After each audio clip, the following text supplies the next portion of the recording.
जगदम्बिकाय नमः। ओम ऐं ह्रीं क्लीं चामुण्डाय विच्चे। श्रीमद्देवी भागवत महात्म्य अथ प्रथमो अध्याय। द्वारा ऋषियों के प्रति श्रीमद्देवी भागवत के श्रवण की महिमा का कथन।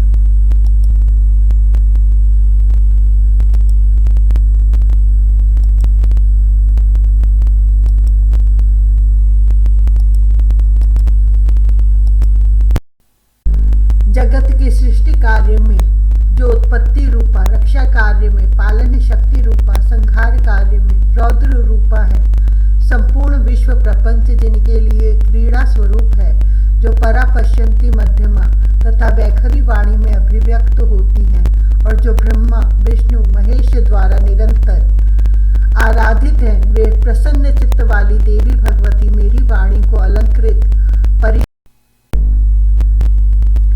बद्रिकाश्रम निवासी प्रसिद्ध ऋषि श्री नारायण तथा नरों में श्रेष्ठ श्री नर, भगवती सरस्वती और महर्षि वेद व्यास को प्रणाम करने के पश्चात ही जय इतिहास पुराण आदि सत्ग्रंथों का पाठ प्रवचन करना चाहिए। ऋषिगण बोले, हे सूत जी, हे महामते, हे व्यास शिष्य, आप दीर्घजीवी हो।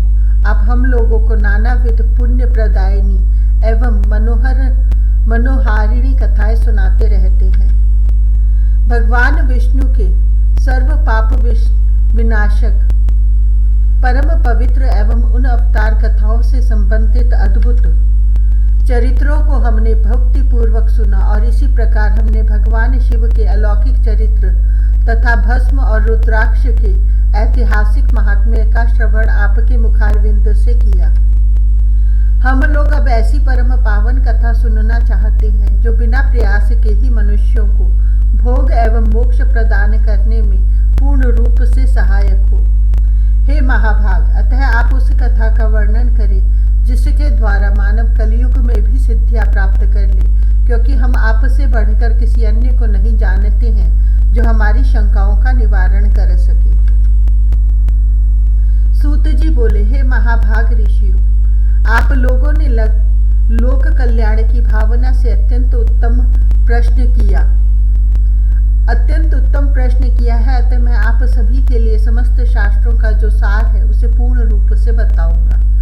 समस्त तीर्थ, पुराण और व्रत जिन अपनी श्रेष्ठता का वर्णन करते हुए तभी तक गर्जना करते हैं जब तक मनुष्य श्रीमद्देवी भागवत का सम्यक रूप से श्रवण नहीं कर लेते। मनुष्यों के लिए पाप रूपी अरण्य तभी तक दुखप्रद एवं कंटकमय रहता है जब तक श्रीमद्देवी भागवत रूपी परशु कुठार उपलब्ध नहीं हो जाता। मनुष्यों को उपसर्ग ग्रहण रूपी घोर अंधकार तभी तक कष्ट पहुंचाता है जब तक मनुष्यों को उपसर्ग ग्रहण रूपी घोर अंधकार तभी तक कष्ट पहुंचाता है जब तक श्रीमद्देवी भागवत रूपी सूर्य उनके सम्मुख उदित नहीं हो जाते। ऋषिगण बोले, हे वक्ताओं में श्रेष्ठ महाभाग सूत जी, आप हमें बताएं कि वह श्रीमद्देवी भागवत पुराण कैसा है और उसी के श्रवण की विधि क्या है। उस पुराण को कितने दिनों में सुनना चाहिए, उसके श्रवण की अवधि में पूजन विधान क्या है, प्राचीन काल में किन किन मनुष्यों ने इसे सुना और उनकी कौन कौन सी कामनाएं पूर्ण हुई। सूत जी बोले, प्राचीन काल में पराशर ऋषि द्वारा सत्यवती के गर्भ से विष्णु के अंश स्वरूप मुनि व्यास उत्पन्न हुए, जिन्होंने वेदों का 4 विभाग करके उन्हें अपने शिष्यों को पढ़ाया। पतितो ब्राह्मण अधमों, वेदाध्ययन के अनधिकारियों, स्त्रियों एवं दूषित बुद्धि वाले मनुष्यों को धर्म का ज्ञान कैसे हो, मन में ऐसा विचार करके भगवान बादरायण व्यास जी ने उनके धर्म ज्ञानार्थ पुराण संहिता का प्रणयन किया।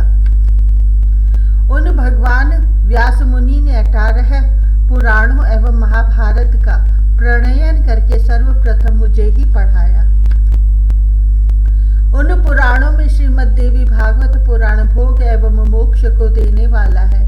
व्यास जी ने राजा जन्मेजय को पुराण स्वयं सुनाया था। पूर्व काल में इन जन्मेजय के पिता राजा परीक्षित तक्षक नाग द्वारा काट लिए गए। अतः पिता की संशुद्धि शुभ गति के लिए राजा ने तीनों लोकों की जननी देवी भगवती का विधिवत पूजन अर्चन करके 9 दिनों तक व्यास जी के मुखारविंद से इस श्रीमद् देवी भागवत पुराण का श्रवण किया। इस नवहा यज्ञ के संपूर्ण हो जाने पर राजा परीक्षित ने उसी समय दिव्य रूप धारण करके देवी का सालोक्य प्राप्त किया। राजा जन्मेजय अपने पिता की दिव्य गति देखकर और महर्षि वेद व्यास की विधिवत पूजा करके परम प्रसन्न हुए। सभी 18 पुराणों में यह श्रीमद् देवी भागवत पुराण सर्वश्रेष्ठ है और धर्म, अर्थ, काम तथा मोक्ष को प्रदान करने वाला है। जो लोग सदा भक्ति श्रद्धा पूर्वक श्रीमद् देवी भागवत की कथा सुनते हैं, उन्हें सिद्धि प्राप्त होने में रंच मात्र भी विलंब नहीं होता। इसलिए मनुष्यों को इस पुराण का सदा पठन श्रवण करना चाहिए। पूरे दिन के आधे समय तक, चौथाई समय तक, मुहूर्त भर अथवा एक क्षण भी जो लोग भक्ति पूर्वक इसका श्रवण करते हैं, उनकी कभी भी दुर्गति नहीं होती। मनुष्य सभी यज्ञों, तीर्थों तथा दान आदि शुभ कर्मों का जो फल प्राप्त करता है, वही फल उसे केवल एक बार श्रीमद् देवी भागवत पुराण के श्रवण से प्राप्त हो जाता है। सतयुग आदि युगों में तो अनेक प्रकार के धर्मों का विधान था, किंतु कलयुग में पुराण के अतिरिक्त मनुष्यों के लिए अन्य कोई सरल धर्म विहित नहीं है। कलयुग में धर्म एवं सदाचार से रहित तथा अल्प आयु वाले मनुष्यों के कल्याणार्थ वेद व्यास ने अमृत रसमय श्रीमद् देवी भागवत नामक पुराण की रचना की। अमृत के पान से तो केवल एक ही मनुष्य अजर अमर होता है, किंतु भगवती का कथा रूप अमृत संपूर्ण कुल को ही अजर अमर बना देता है। श्रीमद् देवी भागवत के कथा श्रवण में महीनों तथा दिनों का कोई भी नियम नहीं है। अतएव मानवों द्वारा इसका सदा ही सेवन, पठन, श्रवण किया जाना चाहिए। आश्विन, चैत्र, माघ तथा आषाढ़ इन महीनों के चारों नवरात्रों में इस पुराण का श्रवण विशेष फल प्रदान करता है। अतएव श्रीमद् देवी भागवत का यह नवहा यज्ञ समस्त पुण्य कर्मों से अधिक फलदायक होने के कारण मनुष्यों के लिए विशेष पुण्यप्रद कहा गया है। जो कलुषित हृदय वाले पापी मूर्ख मित्र दोही वेदों की निंदा, हिंसा में रत और नास्तिक मार्ग का अनुसरण करने वाले मनुष्य हैं, वे भी कलियुग में इस नवहा यज्ञ के अनुष्ठान से पवित्र हो जाते हैं। जो मनुष्य दूसरों के धन तथा पराई स्त्रियों के लिए लालायित रहते हैं, पाप के बोझ से दबे हुए हैं और गो ब्राह्मण देवताओं की भक्ति से रहित हैं, वे भी इस नवहा शुद्ध हो जाते हैं। जो फल कठिन तपस्याओं, व्रतों, तीर्थ सेवन, अनेक विध दान, नियमों, यज्ञ, हवन एवं जप आदि के करने से प्राप्त नहीं होता है, वह फल मनुष्यों को श्रीमद् देवी भागवत के नवहा यज्ञ से प्राप्त हो जाता है। हे विप्रो, गंगा, गया, काशी, नैमिषारण्य, मथुरा, पुष्कर तथा बद्रिकारण्य भी मनुष्यों को उतना शीघ्र पवित्र नहीं कर पाते हैं जितना कि श्रीमद् देवी भागवत का यह नवहा यज्ञ लोगों को पवित्र कर देता है। अतएव श्रीमद् देवी भागवत पुराण सभी पुराणों में श्रेष्ठतम है। इसे धर्म, अर्थ, काम तथा मोक्ष की प्राप्ति का उत्तम साधन माना गया है। जो आश्विन महीने के शुक्ल पक्ष में सूर्य के कन्या राशि में पहुंचने पर महाअष्टमी तिथि को स्वर्ण सिंहासन पर स्थित देवी के प्रीतिप्रद श्रीमद् देवी भागवत ग्रंथ का पूजन करके उसे किसी योग्य ब्राह्मण को श्रद्धा पूर्वक देता है, वह देवी के परम पद को प्राप्त करता है। जो मनुष्य प्रतिदिन श्रीमद् देवी भागवत पुराण के एक अथवा आधि श्लोक का भी भक्ति पूर्वक पाठ करता है, वह जगदम्बा का कृपा पात्र हो जाता है।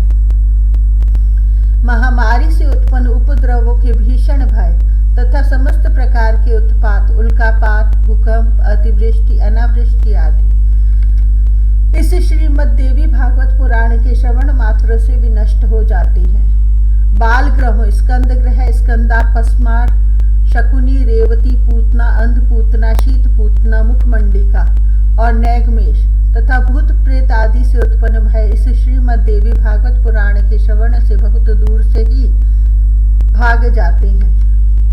जो व्यक्ति भक्ति भाव से देवी के इस भागवत पुराण का पाठ अथवा श्रवण करता है वह धर्म अर्थ काम और मोक्ष प्राप्त कर लेता है। इस श्रीमद् देवी भागवत पुराण के श्रवण से वसुदेव जी प्रसेन को खोजने के लिए गए हुए और बहुत समय तक न लौटे हुए अपने प्रिय पुत्र श्री कृष्ण को प्राप्त करके प्रसन्न हुए। जो मनुष्य भक्ति पूर्वक इस श्रीमद् देवी भागवत पुराण की कथा को पढ़ता है तथा इसका श्रवण करता है वह भोग तथा मोक्ष दोनों प्राप्त कर लेता है।